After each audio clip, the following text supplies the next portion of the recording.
And I think that, to me, you mentioned that people feel overwhelmed. And I think that that's a really important point here, because when you step back and you think about it, most of these decisions, most buying decisions today are not made by just one person. It's made by a committee or a group of people. But the reality of it is, when we choose to, when we are inside an enterprise, when we work together to decide on, a vendor that we want to work with, and when we invest in a technology solution, the reality of it is that our reputations are on the line.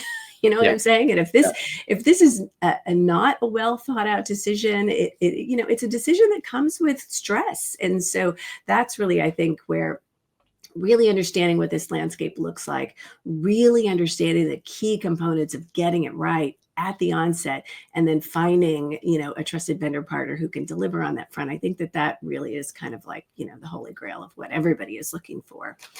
Yeah. I think there's a nuance to that as well, which is the historical solution to that problem was go a bit slower, right? Pick a well-known trusted vendor, like Right. run a long implementation process. Right. But there's now this fear that, we're going to be left behind. Yeah. If we don't move quickly, if we don't take advantage of this technology, well, if our competitor figures out how to, deploy a customer support agent that accelerates the way that they can handle their overall customer experience, and we don't, what does that mean for our business? So I do feel like it's put a lot of pressure on organizations to be able to start getting into a place where they are comfortable adopting technology in a quick manner. Obviously, safety and security is absolutely paramount, but the way that you draw up those guardrails is really, really important.